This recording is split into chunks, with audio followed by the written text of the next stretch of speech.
हिंदुस्तान, जिसे आजाद हुए 65 वर्ष से ज्यादा हो चुके हैं, इस आजादी के जंग में न जाने कितने भारत मां के सपूतों ने कुर्बानियां दी। रानी लक्ष्मीबाई, शहीद भगत सिंह, सुभाष चंद्र बोस और महात्मा गांधी, ये वो नाम है जिसे विश्व के इतिहास में अनंत काल तक याद किया जाएगा। हिंदुस्तान आजाद तो हो गया, लेकिन भारत मां के जिन वीर सपूतों ने जिस आजाद भारत का सपना देखा था, वो अधूरा रह गया। कहने को तो हिंदुस्तान आजाद हो गया, लेकिन आज जितनी अव्यवस्था, अराजकता, भ्रष्टाचार हमारे देश में फैली हुई है, वो अंग्रेज शासन में भी नहीं थी। ये है माननीय त्रिलोक चंद्र छाबड़ा जी, एक बहुमुखी प्रतिभावान व्यक्ति जो जीवन मूल्यों के बहुत बड़े पक्षधर हैं। इन्होंने अपना जीवन इस उद्देश्य के लिए समर्पित कर दिया कि लोगों को ऐसी राह पर लाया जाए कि वे जिंदगी में हर तरह से सफल हो और उनके जीवन में सुख, शांति, संतुष्टि, मूल्य और सच्चे आनंद का वास हो। लोग आर्थिक रूप से भी संपन्न हो और आध्यात्मिक शक्ति से भी पूर्ण हो। छाबड़ा जी को अपने जीवन का उद्देश्य और भारत की आर्थिक आजादी एक व्यावसायिक योजना के माध्यम से पूरी होती दिखी, जिसके फलस्वरूप अगस्त 2000 में जन्म हुआ RCM बिजनेस का। बहुत कम समय में ही यह व्यावसायिक योजना जन जन के बीच लोकप्रिय होने लगा। जिन्होंने भी इस व्यावसायिक योजना को छाबड़ा जी के नजरिए से देखा, उनके जीवन में बड़ी तेजी से बदलाव आने लगी। जिनकी कोई पहचान नहीं थी, इस व्यावसायिक योजना के माध्यम से उन्हें पैसा, नाम, शोहरत सब कुछ मिला।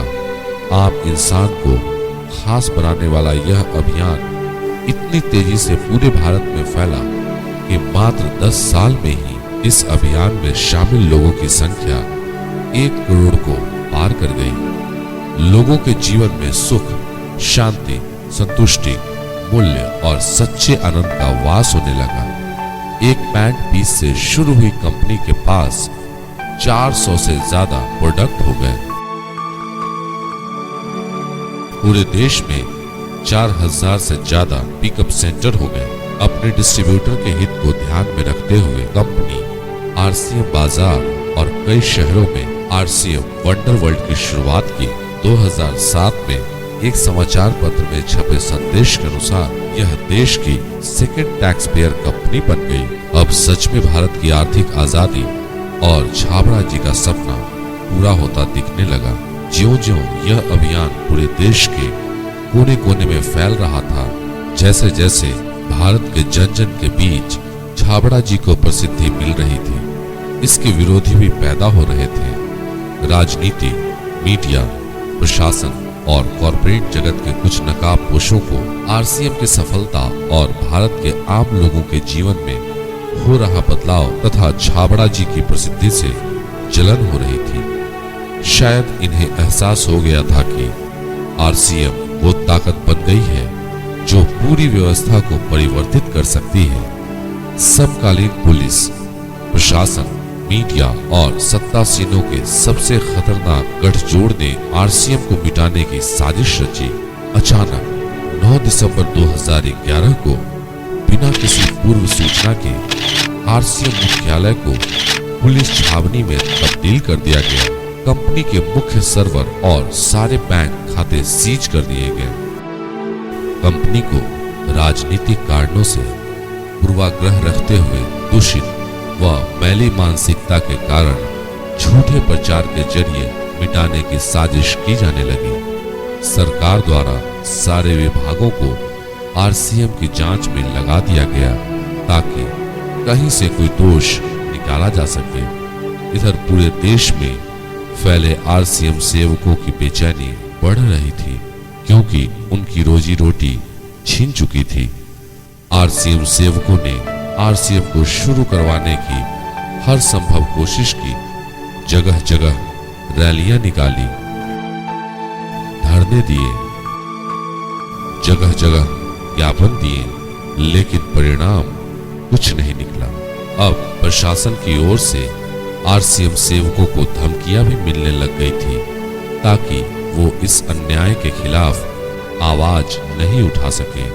13 फरवरी 2012 को त्रिलोक चंद्र छाबड़ा जी, उनके भाई भाग्य चंद्र छाबड़ा जी और पुत्र सौरभ जी न्यायालय में आत्मसमर्पण करने वाले थे, लेकिन 12 फरवरी 2012 को एक निजी कॉलेज से पुलिस ने उनको गिरफ्तार कर लिया।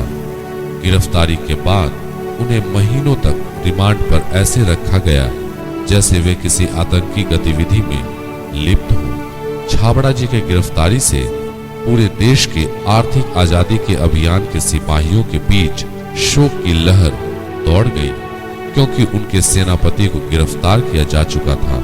लेकिन आर्थिक आजादी के अभियान के सिपाहियों को पूरा विश्वास था कि कानूनी पचड़ों में पड़कर आरसीएम कुछ समय तक सीज रह सकती है, कारोबार ठप रह सकता है, मगर आरसीएम एक विचार है जिसे रोका नहीं जा सकता।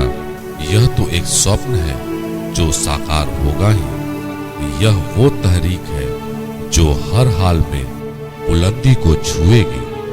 अब पूरे देश के आरसीएम सेवकों ने एक साथ आर पार की लड़ाई लड़ने का निर्णय लिया और तब गठन हुआ RCTWA, यानी कि RCM consumer and distributor welfare association का। रविवार 19 फरवरी 2012 को RCTWA के बैनर तले पूरे देश के आरसीएम सेवकों ने जयपुर उद्योग मैदान में धरना प्रदर्शन इस उद्देश्य के साथ शुरू किया कि आरसीएम को शुरू करवाकर ही धरने को खत्म किया जाएगा। लेकिन दुश्मनों ने यहां भी एक चाल चली। RCTWA को राजस्थान सरकार द्वारा यह आश्वासन मिला कि आरसीएम को 10 दिन के अंदर शुरू कर दिया जाएगा। सभी आंदोलनकारी बहुत खुश हुए और आंदोलन को समाप्त कर दिया गया, लेकिन दुश्मन की मंशा कुछ और ही थी। 20-25 दिन बीत गए, लेकिन आरसीएम के पक्ष में कुछ नहीं हुआ। पुनः RCTWA के नेतृत्व में एक बार फिर से दिल्ली में धरना आंदोलन करने का निर्णय लिया गया और इसके लिए रामलीला मैदान को उपयुक्त समझते हुए 16 मार्च से धरना हेतु रामलीला मैदान की स्वीकृति ले ली गई। 16 मार्च 2012 के पहले से ही पूरे देश से आरसीएम सेवक दिल्ली पहुंचने लगे। 16 मार्च को जैसे ही सारे सेवक रामलीला मैदान में पहुंचे, उनको पता चला कि रामलीला मैदान में होने वाले धरने की अनुमति अचानक रद्द कर दी गई है। दुश्मन चाल पर चाल चले जा रहा था, लेकिन आर्थिक आजादी के अभियान के सिपाहियों का खून उबाल ले रहा था और इस बार वे खाली हाथ लौटने के मूड में नहीं थे। रामलीला मैदान की अनुमति अचानक रद्द होने के बाद आंदोलनकारियों ने एमसीडी कार्यालय के सामने फुटपाथ पर हजारों की संख्या में बैठे रहे। ये हमारी रोजी रोटी छीन चुकी है, इसकी सरकार को जागना ही होगा और हमें हमारा रोजगार देना ही होगा। सरकार ने यहाँ पर कई चालें चली। 3 दिन फुटपाथ पर बैठने के बाद भी कोई निष्कर्ष नहीं निकला। फिर सबों ने जंतर मंतर पर अनिश्चितकालीन अनशन करने का निर्णय लिया और एमसीडी कार्यालय से उठकर 19 मार्च 2012 को पैदल जंतर मंतर कूच किया। इस ऐतिहासिक नजारे को जिसने भी देखा वो धन्य हो गया।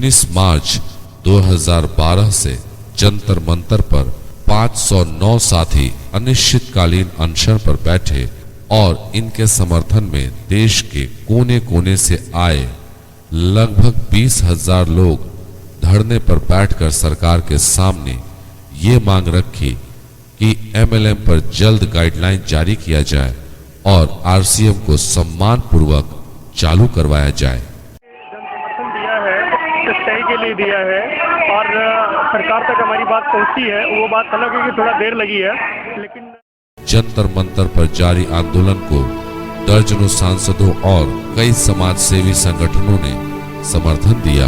इनमें प्रकाश जावड़ेकर, शाहनवाज हुसैन,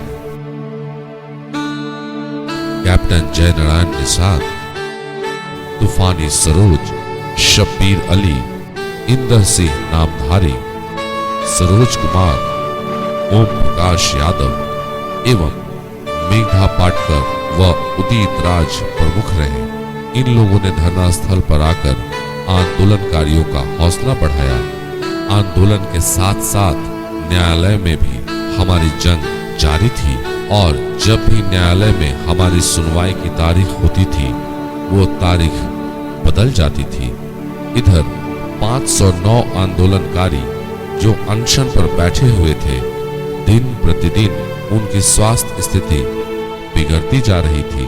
इनमें से 87 लोगों की हालत इतनी खराब हो गई कि उन्हें दिल्ली के राम मनोहर लोहिया अस्पताल में भर्ती कराया गया। इतना होने के बाद भी सरकार को हमारा दर्द नहीं दिख रहा था। अनशन पर बैठे आंदोलनकारियों का स्वास्थ्य बिगड़ता जा रहा था, लेकिन वो अनशन खत्म करने को तैयार नहीं थे। 23 मार्च 2012 को RCTWA के अधिकारियों ने प्रधानमंत्री से बात की और प्रधानमंत्री की मध्यस्थता से 24 मार्च को राजस्थान के मुख्यमंत्री से हमारे अधिकारियों की व्यक्तिगत मुलाकात हुई। मुख्यमंत्री द्वारा मामले के शीघ्र सकारात्मक समाधान निकालने के आश्वासन और अनशन को समाप्त करने की अपील के बाद 30 मार्च को दिल्ली जंतर मंतर पर जारी अनशन को समाप्त कर दिया गया। बड़े आश्चर्य की बात है कि इसके 50 दिन बीतने के बाद भी स्थिति में कोई बदलाव नहीं आया। लोगों को समझ में नहीं आ रहा था कि अब वो क्या करें, लेकिन आर्थिक आजादी के अभियान के सिपाहियों ने कसम खा लिया था कि वे बिना आरसीएम को शुरू करवाए चैन से नहीं बैठेंगे। RCTWA ने एक बार फिर से पूरे देश के सच्चे आरसीएम सेवकों को 9 मई 2012 से जयपुर स्टैच्यू सर्किल स्थित उद्योग मैदान में इकट्ठा होने का आह्वान किया और स्पष्ट कर दिया कि इस बार वे किसी की बातों में आए बिना इस जंग को तब तक जारी रखेंगे जब तक कि हम जीत नहीं जाते, जब तक कि MLM गाइडलाइन मिल नहीं जाता और आरसीएम पुनः शुरू नहीं हो जाती। पूरे देश से लोग जयपुर पहुंचने लगे और 9 मई 2012 से इस ऐतिहासिक आंदोलन की शुरुआत हो गई। धीरे धीरे आंदोलन तेज होने लगा। इस बीच न जाने कई बार RCTWA के अधिकारियों ने मुख्यमंत्री अशोक गहलोत से मुलाकात की।